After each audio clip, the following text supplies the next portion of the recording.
Tapi kan meskipun buduk Pak dokter gitu. Ini maksudnya hajinya gitu. Meskipun buduk dokter, buduk lagi buduk barokah. Waktu itu kita Sapina. Tamat Sapina Sorogan tapi ya. Iya. Logat tuh. Sorogan hafal semua. Kalau kamu misalnya sukses ya bawa nama kamu.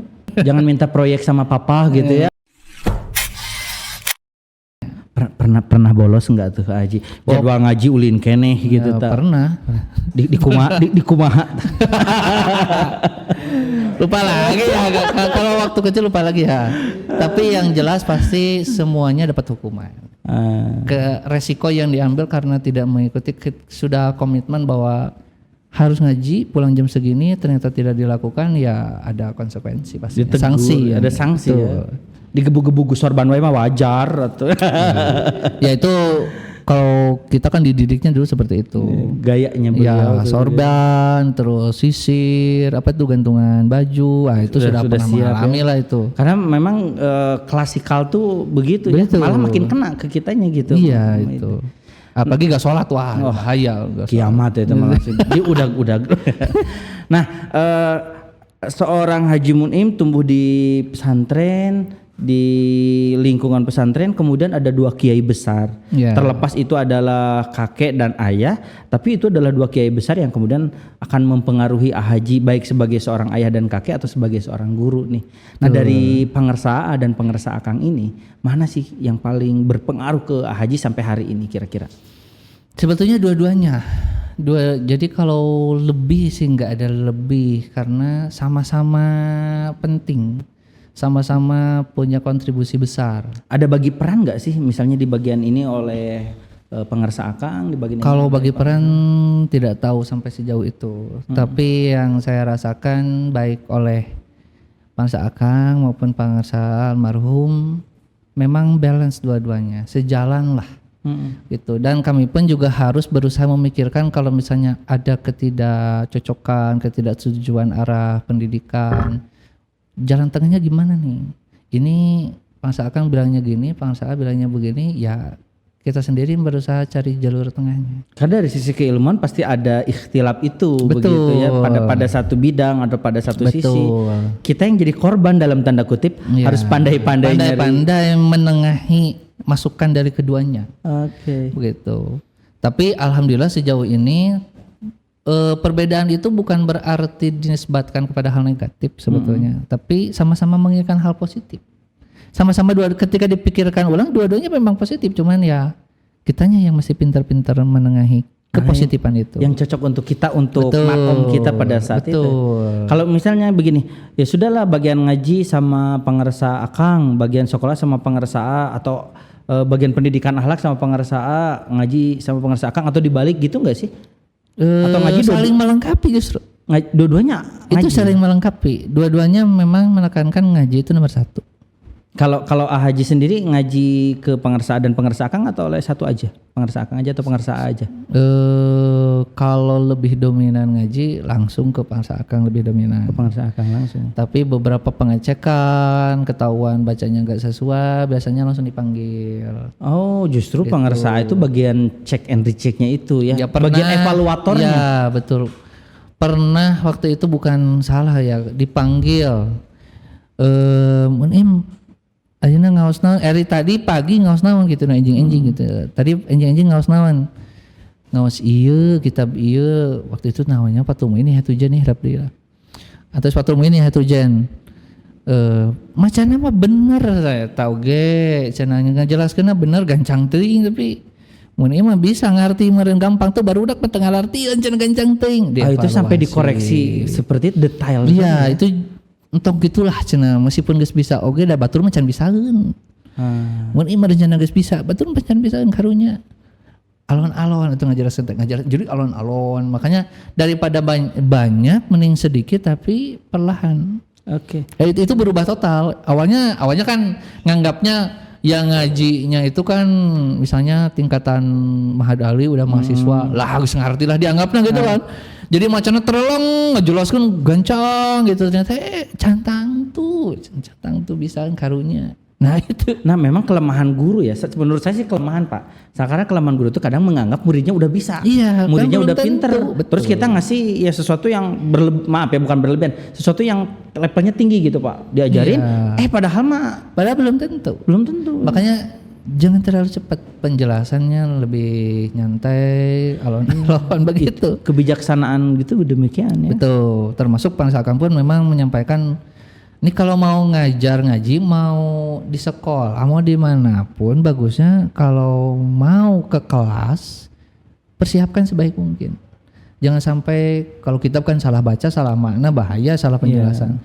Sama dimanapun mesti bahasa kita mutolaah dulu.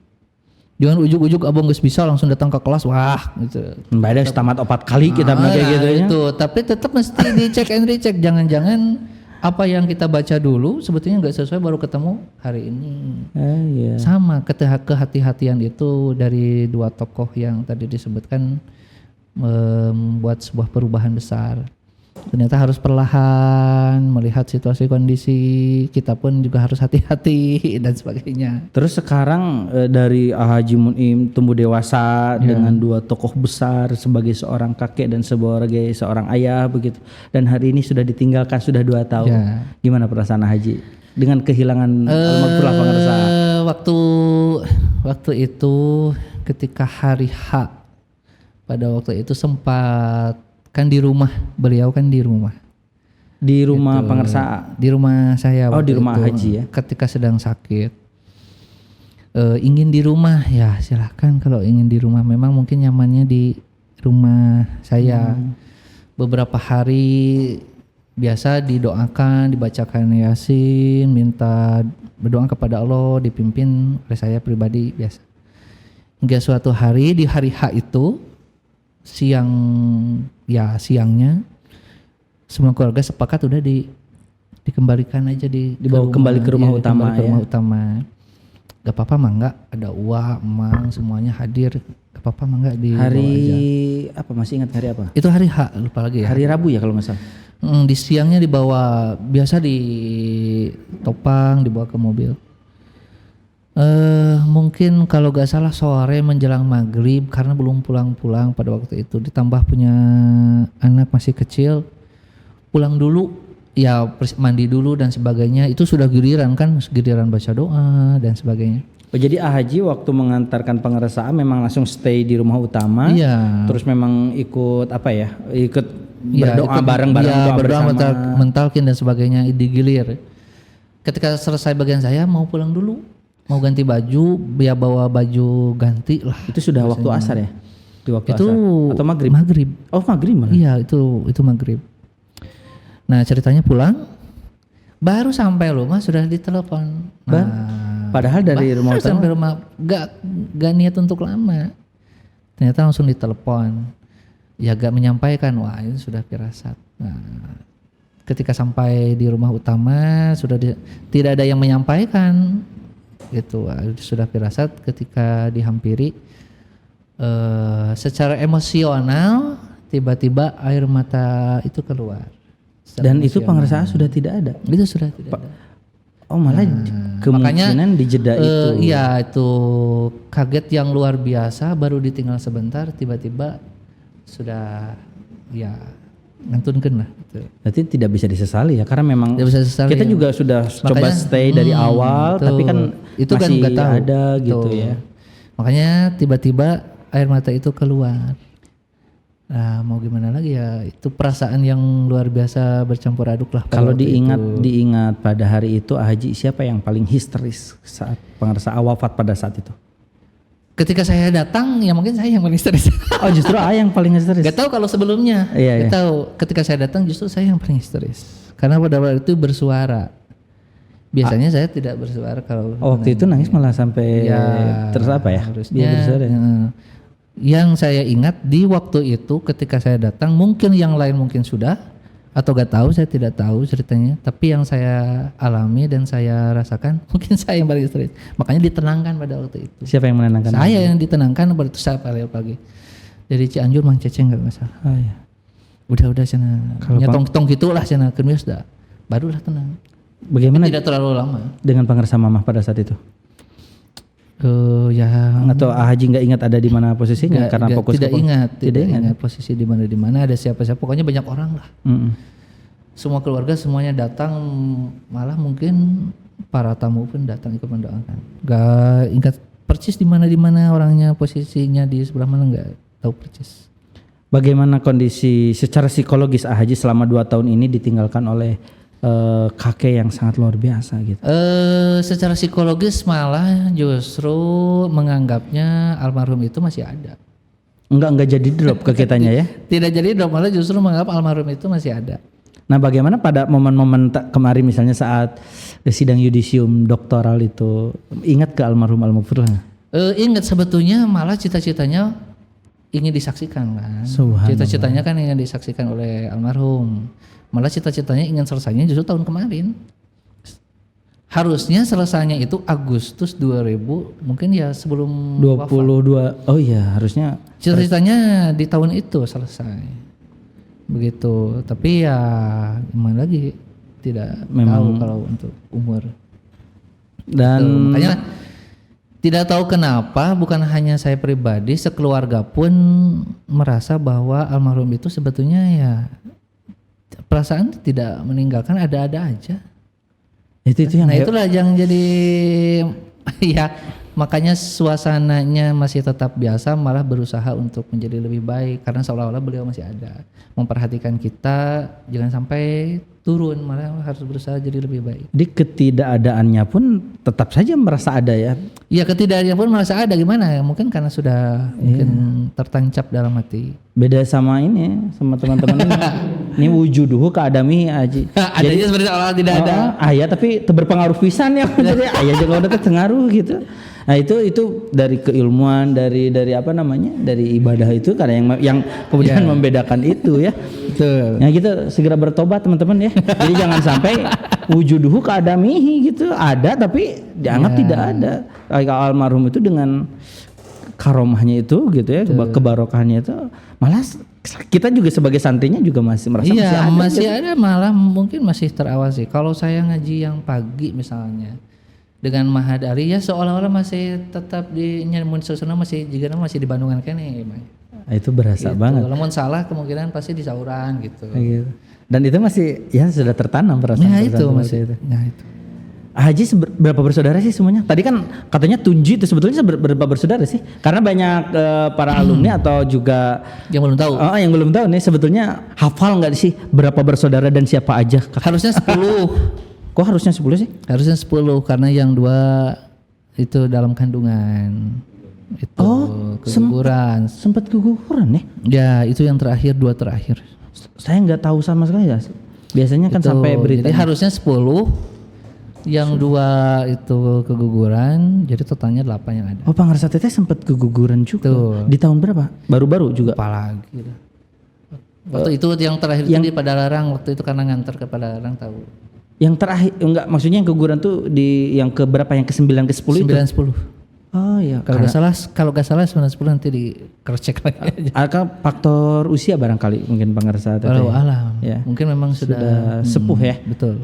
Kalau tidak salah Pangarsa Teteh mungkin di sekitar Yuswa 40-an ya per hari ini. Lebih ya? 73 lah. Kelahiran 73. Kelahiran 73. Tapi energinya itu seperti yang Yuswa 30 ya gitu. Biasanya kita lama semurang kali jika ngoraknya gitu. Awet anom. Kalau yang pertama itu Haji Incep kita bilangnya itu ya.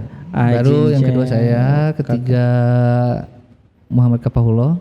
Ya. Keempat Mila, kelima Rusmala, 6 Abdul Hakim, 7 Mahsus, 8 Irham. 8 Irham. Dan dari namanya tuh unik-unik gitu. Ya kalau apalagi kalau ingat Amunim dengan kitab Fathul Muin itu ada persamaan sih sebetulnya. ada apa namanya? Takutnya gitu. Gitu. Apa Pangarsa Akang terinspirasi dari sana, pernah diceritakan nggak sih kalau sesakala nama gitu biasanya? Kalau itu belum pernah diceritakan, enggak, saya ya? pun nggak tahu. Cuman kalau seingat pokoknya nggak ada yang sama. Itu nama saya tapi nggak tahu namanya lain. Itu di Darul Falah tapi nggak ada yang namanya sama. Bagus-bagus, keren-keren coba. Ya. Jarang nggak hampir. Contohnya yang bungsu kayak Ya. Itu nama lengkapnya kalau tidak salah. Muhammad Irham Lana Al-Aidinal Faizin. Itu jarang. Dilanjutkan mohon maaf lahir dan batin. Si Bungsu nih mudah-mudahan nanti nonton. Halo Kang Giram ya. Ini Kang Giram juga nama yang termasuk paling Iya. unik begitu ya. Itu lahirnya malam takbiran. Karena malam makanya takbiran. Al-Aidinal Faizin. Pak Deden itu karena bapaknya itu nanti punya cita-cita kalau bapaknya lahirnya waktu asar gitu, poe rebo, terus namanya teh ibuna jadi sarboah namanya teh nah gitu ya. Asar rebo. Ya, asar rebo jeung poe jumaah gitu ya pabalit. Kalau ini ya pokoknya nama karena memang jadi sorotan banget gitu ya. Di nama-nama ini juga ada yang namanya tuh Rosma Alati Bari itu Rosmarati Mutiatil Bari. Oh, Rosmatil Mutiatil Bari itu juga namanya tuh enggak familiar gitu. Keren. Iya. Kok bisa sih pengersa akan kepikir nanti boleh titip dong titip Titip pertanyaan. Titip pertanyaan gitu maksudnya. Dari mana bukan titip anak, titip pertanyaan ke pengersa Akang dari mana inspirasi itu karena namanya keren-keren. Gitu. Deden ya keren lagi. Komar. Aduh, juga nu ngaran deui. Ih, nama Komar teh keren pada masanya pada saat itu mah. Ngan peda 10 tahun di mah ngaran Komar teh gitu. Tapi kalau nama-nama yang diberikan oleh pengersa Akang itu seolahnya kayaknya nggak akan lekang sama zaman gitu. Iya. Kok bisa konsisten begitu. Nah, kalau dari berapa tuh 8 bersaudara. Dari 8 bersaudara siapa yang paling mirip dengan Haji ini? Katanya nggak tahu, katanya Hakim secara perawakan wajah lebih mirip Abdul Hakim. Yang keberapa tuh berarti sebenarnya Abi teh Sampai lupa saudara-saudara. Haji apa deh Pak, kagenap lah. Haji sendiri sampai lupa. Haji ke-6 ya? Ke-7. 6, 7 Masus 8 Dirham. Oh iya ke-6. Secara perawakan katanya Hakim lebih mirip saya. Atau saya lebih mirip Hakim. Gondrong lah Hakim. Ya. Karena saya pun pernah gondrong. Oh iya Pak. Oh iya itu saya jadi ingat begini loh. Dulu Haji waktu gondrong itu juga Cowboy Junior. Karena keriting gondrong keriting. Dulu memang diperbolehkan. Kayaknya kalau gondrong sekarang juga masih bahaya kayak turutan secara real. Dan memang sekarang Hakim yang gondrong ya. Hakim yang gondrong. Kayaknya betul. Melihat Hakim seperti orang baheula. Yang pernah gitu. gondrong itu ya 3 orang. Siapa yang aja? pernah gondrong. Mamad. Yang pertama, kedua sama Hakim. Oh Ancep, saya pernah gondrong di Unjani. Oh iya waktu di. Saya pernah gondrong, Hakim gondrong. Kalau alasannya pengen menikmati kegondrongan itu atau apa sih sebetulnya? Ya mungkin ingin Iseng aja coba gaya baru. Karena waktu sekolah dulu tidak diperbolehkan ya, itu ingin coba. Mungkin di kuliah mah boleh lah. Dan itu sampai di parasnya itu di pas mau S1 selesai. Ya mau sidang baru dipotong. Fotografer luar biasa ya kalau lihat karena. Nah itu dari segi apa namanya? Dari segi bentuk lah ya gitu ya, dari segi bentuk rupa dan lain-lain memang Hakim ini menjadi yang paling mirip. Hakim nih mudah-mudahan nonton ya yang paling mirip. Nah kalau dari sisi karakter kayaknya. Wah karakter semua beda-beda. Kayaknya beda-beda ya. Kalau ada mirip-mirip ya pasti semua anak pasti ada mirip-miripnya. Kalau ditentukan salah satu nggak tahu kalau ditentukan salah satu. Kalau karakter kalau karakter pasti beda-beda. Kalau yang paling akrab dengan di antara ini yang paling sering bercanda atau yang paling deket yang paling sering curhat-curhatan? Yang 8 orang ini? 7 orang berarti. Akrab semua. Kalau paling akrab mah akrab semua. Terbuka suka aja bercanda ya mungkin yang orang lain tahu, saya pribadi juga kalem gitu ya. Tidak suka bercanda ya, kalau di keluarga mah bercanda terus. Di keluarga bercanda terus. Nu paling jahil di antara 8 siapa nih? Nesok nyumputkeun sendal, nu nali-nalikeun sepatu gitu siapa nih kira-kira? Mungkin bisa ditanya nanti kalau misalnya diundang ke podcast. Kalau saya mungkin yang keluarga tahu, yang adik tahu, yang adik kakak tahu, mungkin suka menyembunyikan ya itu kalau misalnya handphone disembunyikan. Iseng gitu ya. Kalau sekarang sih enggak. Dulu itu masa-masanya itu. Makanya kalau misalnya HP nggak ada pasti dituduh langsung. Terus kan Kang Haji Munim Pasti gue si Acen eta mah henteu setara itu mah gitu ah. Itu resiko pernah tercoreng itu begitu ya.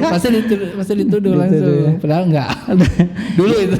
Kalau di antara yang 8 yang paling lucu nih siapa yang paling suka ngebodor nih? Pikas sirieun wae gitu. Wah, semuanya juga suka. Mamat, Osok, Mila, Osok, Smala, wah Osok semua.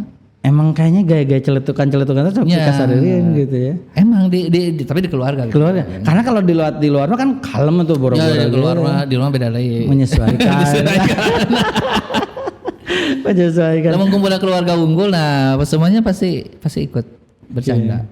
Yang paling dewasa berarti usianya 30 nih. Yeah. Sekarang Haji 29, yang paling kecil Irham tuh sekarang kelas berapa SD ya? Masih SD atau sudah SMP? Masih SD. Oh, kelas 4 atau kelas 5 lupa lagi. Atau Irham berarti masih kira-kira masih 10 tahunan ya. 10-11 tahun. Haji 29 tahun. Yeah. Udah jadi dokter muda, udah jadi ketua STHI. Berat enggak sih? Karena kan kata orang tuh jadi rasul lagi 40 tahun tuh. Kudu 40. Nah, ternyata Kangjeng Nabi wacana jadi rasul 40 tahun cenah gitu. Jadi rasul 40 tahun. Iya 29 tahun sudah jadi apa tuh? Ketua STHI, sudah jadi dokter. Berat enggak sih itu di usia segitu? Pasti ada tantangannya. Berat pasti ada masa beratnya. Cuman coba dijalani. Malah kalau ditarik mundur berarti jadi ketua STHI itu dari usia 27 ya? 27 Pak Helmi masih kena jajan es bonbon 27 mah nongkrong kene gitu. Tapi ya. kan itu bukan karena langsung ditunjuk, karena kan itu sifatnya situasi darurat. Ada aturan regulasi dari Kementerian Agama harus niden waktu itu. Iya, pada waktu itu. Kemudian dirundingkan bagusnya gimana nih? Nanti bagusnya gimana nih? Ya udah solusinya sementara pakai yang ada dulu. Nah, nama saya lah yang dipakai dalam rangka mengamankan aturan itu. Sebetulnya bukan waktunya karena sudah disampaikan misalnya ke beliau Pak Dr. Kiai Asep Rifki, Pak Haji, saya kumahanya aturan kiki. Beliau ya luas kan kalau beliau legowo. Kumanggilkan aturan ya bimah aja. karena pada saat itu beliau memang dalam strategi strukturalnya adalah PNS ya. Betul. Terus di kitanya juga di STI-nya juga NIDK. Betul. Sedangkan pada saat itu memang suratnya harus niden. Betul. Kan begitu. Dengan syarat-syarat ya bukan hanya niden, dengan jabatan fungsional harus ini. Wah kalau dipenuhi sebulan 2 bulan nggak sempat, sedangkan aturannya mepet mendadak. Ya sementara dia lakukanlah perubahan. Tapi untuk seorang Haji Munim dengan di usia segitu dipercayakan menjadi ketua STI ya maaf ya, meskipun pada saat itu kata Haji adalah proses penyelamatan gitu ya, proses mungkin dalam tanda kutip adalah formalitas gitu pada saat itu, tapi kita tuh melihat seorang Haji Munim tidak demikian, melihatnya tuh memang penuh tanggung jawab kemudian menjalankan STI ini kayaknya keren banget begitu. Gimana tuh di usia segitu menata diri, menyiapkan diri untuk menjadi seorang pemimpin? Jauh sebelum itu sebetulnya kan tidak langsung masuk ke kampus, di dunia kampus kan di dunia SMA dulu. Waktu itu sudah mengajar di tahun 2017 18 sudah mengajar. Boleh diminum nih. Ini air mahal. Air murni. Ini gelasnya juga spesial dari Steda Podcast promosi dokter. Beda-beda bintang tamu, beda-beda gelas Haji. Ya, mudah-mudahan ini didengar oleh sponsor gelas ya. Nanti tolong sediakan gelas saja.